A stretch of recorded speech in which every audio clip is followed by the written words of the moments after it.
Shall we talk about Abe's Exodus? Yeah. Yes, the broad topic that we have in common, because it's one of your favorite games of all time. It's one of my favorite games of all time. It's timeless.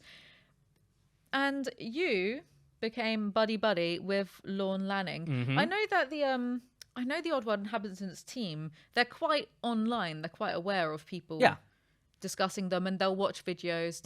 I kind of hope they haven't seen my Soulstorm video now. I can assure you, without being like tattletale, they've probably seen it. Yeah, because there was a very famous and he's still awesome, Matthew Matosis. Have you heard of Matthew Matosis? No. He did a critique on New and Tasty, and he compared everything about New and Tasty to the original Abe's Odyssey. I have seen that video. Everybody's seen it. I enjoyed that. Do you know what? So did I. I like that video too. And I love Matthew Matosis. But yeah, at the time they saw it, and the problem that happened with them once New and Tasty came out was that all they ever got after the game came out was, have you seen this video about your game? And that's all they ever got asked. And it's like, it gets to a point where it's like, well, yeah, like how many times can you say, yeah, I've seen the video? Well, like, what can we do about it? Like it exists. Must be quite irritating. Yeah, but you know, whatever. But yeah, like you don't like Soulstorm, and I really do. And I'm not obsessed, but I thought it was great. Yeah, for me, because I know it's kind of a bit of a meme on my channel that like I'm just British and always complaining about stuff, because I've got a lot to complain about, you know. I complain about things that I enjoy, like Sex and the City. I complained about the main character, Carrie Bradshaw, because she's awful. I'll still watch the show. I still like it. I really wanted to like it. I really wanted to like Soulstorm, because I was looking forward to it for a long time. There were just quite a few things that missed the mark for me, and what? Well, I got about halfway through and I just discovered that I wasn't really enjoying it. Oh, you weren't very good. I was. You quit because you can't play the game. It wasn't very enjoyable for me. Because you're not very good at it. Well, maybe. No, there's something wrong with the controls. It's not me, right? You know, like I did have a few. The first before it got patched, the first release was a little bit glitchy. I will say. Little bit. I watched a 30-minute video and like all these glitches that were happening. It was a little bit messy, but then like that's pandemic shit. Like you can't. They are as far as like I think. I don't know what it is. Maybe it's because I'm looking at it through a broader perspective, but I've met the team, and they are tiny. And then as I was playing it, taking the size of the team into consideration and like the pandemic and everything, and then seeing the scale and the visual design and everything that they got fucking nailed, I was like floored.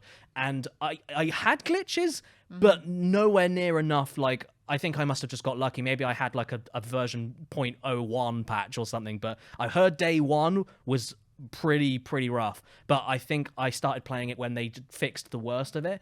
So I think I got away with it. Like all I had was a couple of like sligs walking on air and like maybe a hanging glitch every so often. But aside from that, I was totally okay. But yeah, I was taking everything into consideration. It's like most, if not every game has glitches, and taking Soulstorm into consideration with everything that's going on and the size of the team and everything, I was just like, holy fuck, how did this game even get finished in the first place? Like, it was, I genuinely thought it was amazingly impressive.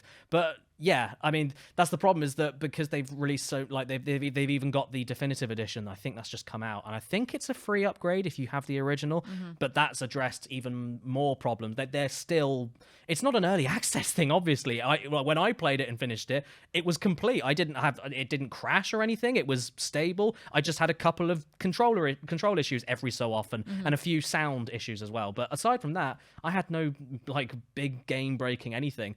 But yeah, no, they've all they've done is listen to feedback and work on it, which you can only commend, really. But yeah, no, I get where you're coming from, though. I get where you're coming from, and at the end of the day, I don't really care, and nobody should care. And I've learnt that from even changing my video style, is that the older you get, you just don't care. Like, why? Like, if I say I really like Soulstorm, because I do. I really liked it. I think when I finished it, I gave it an 8 out of 10. It's like, I really, really fucking liked it. And if I say that, that shouldn't change how you feel. And then if Alizee says that you don't like it, it shouldn't change it either. Yeah, you should form like what you like, and don't like what you don't like, and don't give a fuck what anyone else says. Like, I don't know if you're on the same page as that. That's why I've kind of stopped watching a lot of reviews of newer stuff. It's like, I don't fucking care, like, because all I'm getting out of that is I'm not a consumer that needs to know should I buy a game or not, because if I'm interested, I'll get it anyway. So it's like I've got no entertainment value out of watching a review anymore, because it's like, if you say that one of my favorite games ever is a 4 out of 10, I don't give a fuck. It's still one of my favorite. Like, it genuinely doesn't change how I feel. And it's like, it's not even to the point of, oh, you bring up some good points. Like, so what? Even if you bring up good points, I still like it. Like, who cares? Who cares? Like, oh yeah, there's loads of stuff that I enjoy that gets panned or whatever, or just is. Yeah. But it doesn't mean anything to me. If I enjoy it, I enjoy it. Yeah. In fact, actually, I was gonna review fucking Don't Breathe 2. What's that? Don't Breathe is a horror movie that came out a couple of years ago about a blind man that, like, well, if no one's seen it, I won't spoil it because it has got a monster twist in it. But they made a sequel for it last year in the cinemas. It just came out on Blu-ray and 4K, and we watched it with Karis the other day, and I really, really dug it. I really, really thought, like, it's got issues, but I really, really thought it was good. And I was gonna go on Letterboxd to review it because I have a little, that's just something I do in my spare time, and I was doing that. And I was going into it full on with like a 4 out of 5, 8 out of 10. I was going into there with like, I've got some issues with a couple of directors' choices with how they tried to portray certain characters, but I thought it was great. And then I was going to the average reviews from everybody, and it was getting 2s out of 5s. And I was like, oh, I'm a minority here. And you know what? I don't fucking care. And people still do. They'll look at that and go, oh, I shouldn't like it. I shouldn't be giving it an 8. I should be going with the maybe I'll give it a 6 because that's closer to everyone else. Maybe I was just wrong. No, just fucking like what you like and don't like. It shouldn't change anything. Who cares?